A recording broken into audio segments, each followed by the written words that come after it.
Welcome in, One Nation, to another episode of The Latest Buzz. I'm your host, TJ Wingert. Let's start by talking about the women's basketball team, who have gone 2-1 since our last episode. First of those wins came against North Carolina Wesleyan on the road in a game that featured 12 different lead changes. NC Wesleyan, by the way, picked to win the USA Southeast Division, so a very impressive win for the Hornets. Next up on the slate was a home contest against Ferrum to start conference play, and simply put, Lynchburg handled business against the Panthers, earning a 22-point victory with 4 players reaching double figures, and it was headlined by 24 poured in by Sammy Sever, who currently leads the ODAC in points per game.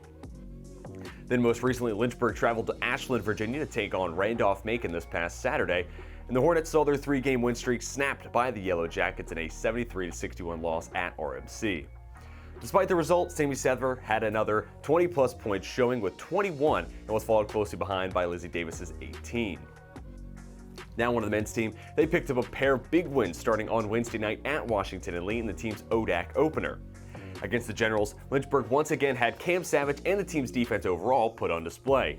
Starting with Savage, it was a new career-high 30 points on 12 of 18 shooting from the floor. And for the defense, Lynchburg held WNL to 36.9% field goal shooting and 6 of 29 shooting from beyond the three-point line.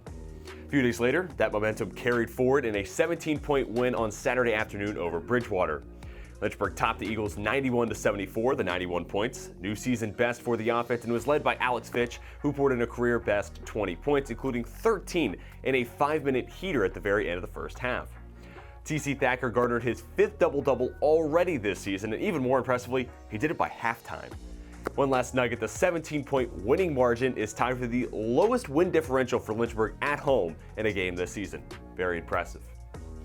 Leaving the hardwood now, let's talk about the swim team who competed at the TYR Yellow Jacket Invitational and earned a 3rd-place finish.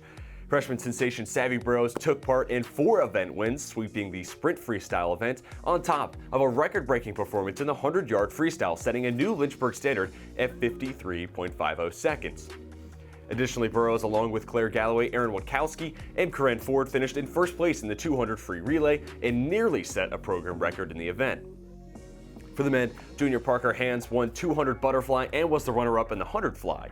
He partnered with Kevin Burnett, Chris Jennings, and Ryan Legg for a 3rd-place finish in the 400 medley relay. Swim teams now will continue their winter training over the semester break before returning to action on Friday, January 14th, with an ODAC dual meet at Bridgewater College. Last but not least, this weekend saw the indoor track and field season opener, and Anaya Seward stole the show, tying an ODAC record in the triple jump with a 38-foot, 4 1/4-inch bound. Seward also finished in 2nd place in the 60-meter hurdles, finishing in 8.98 seconds, good for 2nd best all time in Lynchburg's program history for the event. A few more names to mention here. Bailey Casto was runner-up in the pole vault and cleared 10 feet. Then for the men's side, Marquez Wilson finished tied for 5th in the same event. Julian Douglas and David Blackstone both had top 10 finishes this past weekend. Douglas finished in 6th in the long jump. Blackstone finished 8th in the triple jump. Lynchburg's track and field teams will now break for the holidays before returning to competition in 2022, starting January 15th at the VMI Team Challenge. That'll bring it close to this episode of The Latest Buzz. Be sure to head to lynchburgsports.com for more of the latest news, results, and stories revolving around Lynchburg athletics.